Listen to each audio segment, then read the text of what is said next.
जो जो कहती हो तुम्हारे लिए सब कुछ किया, आखिर तुम नाराज हो तो क्यों नाराज हो? पति पूछता है पत्नी से, पत्नी बोलती है क्या? आप भी सर पे रख लीजिए ना दुपट्टा। तारा खातिर लॉलीपॉप लाइल बनी। धोबिया में बजाइएगा, धोबिया में कि झुमका गढ़ा बनी रनिया किटी को ले आईनी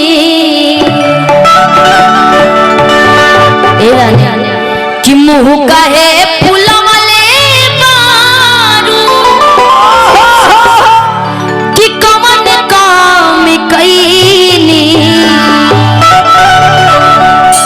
कहता है कि झुमका गरबवनी टीका ले आईनी, आखिर तुम नाराज हो तो क्यों नाराज हो?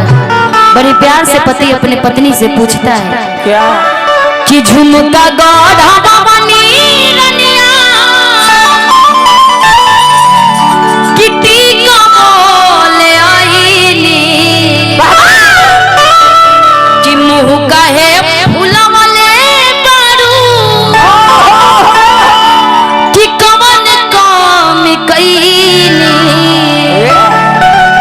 पत्नी कहती है तो हमार घूंघट उठैला चीन्हा कुछ लेके आईला, हमार घूंघट उठैला चीन्हा कुछ लेके आईला त देहिया खोजे हमार हिल कोरा पलक मके कोरा सुतैला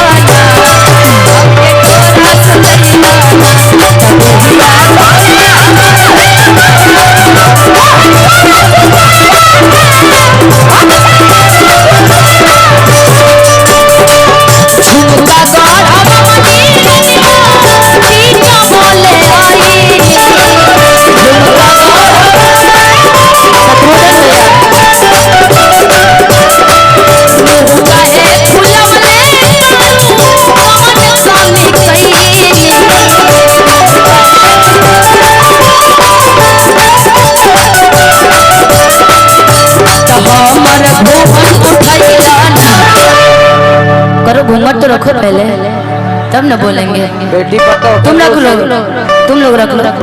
तो हमार घूंघट उठैला चीन्हा कुछ लेके आईला देहिया खोजे हमार दिल कोरा पलक के कोरा सुतैला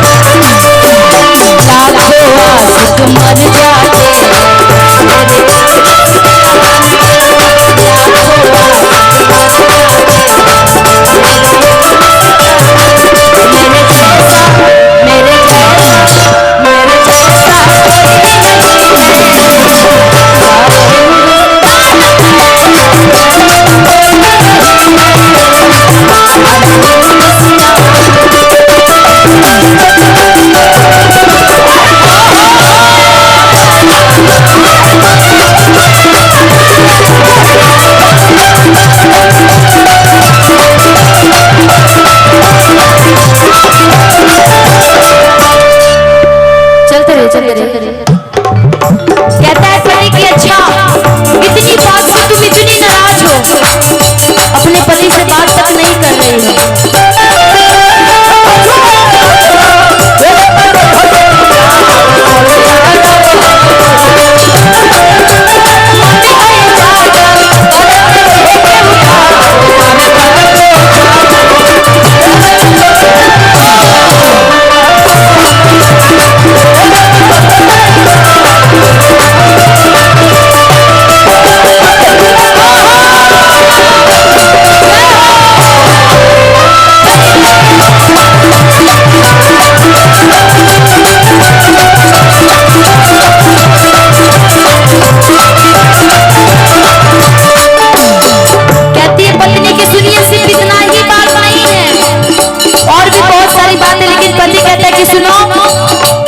शुरू में जब हमारी शादी से पहले बात हुआ करता था तो तुमने बोला था कि मेरे लिए 4 भर का पायल ला दीजिएगा, मैंने पायल भी तुम्हारे लिए लाया, फिर भी तुम नाराज हो।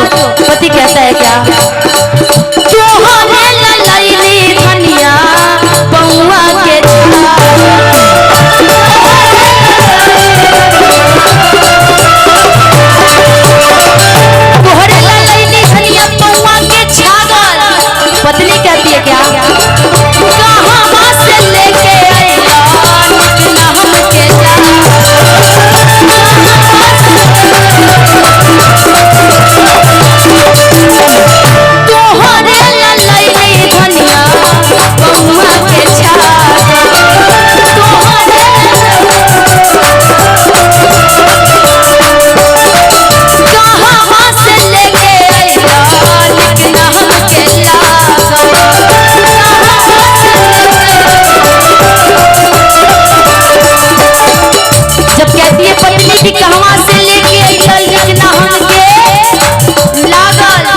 बेचारा फिर पति सफाई देता है अपने पत्नी के सामने क्या तो हरे भेजल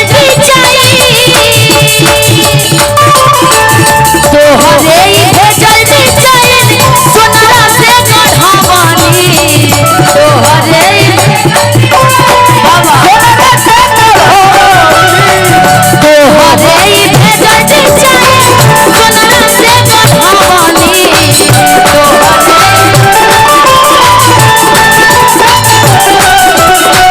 मुँह कहे फुलवले मारू कौन कमी कई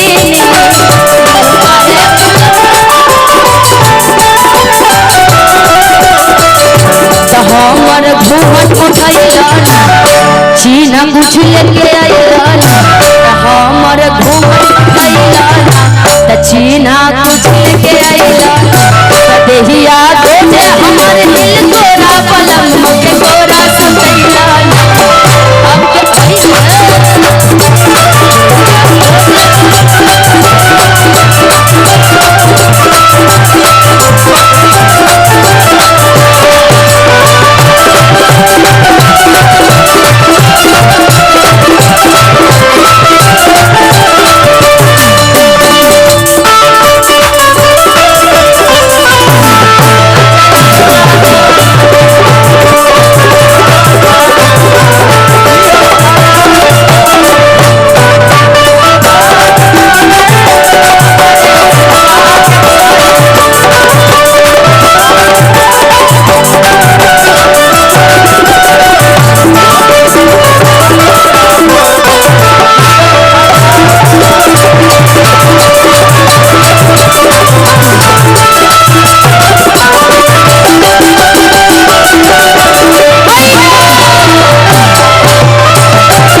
अब तो तुम माफ कर सकती हो ना पति प्यार से अपने पति से पत्नी से कहता है क्या तुम्हारा पल्ला से गलती नहीं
चीना कुछ लेके आइला देहिया खोज हमर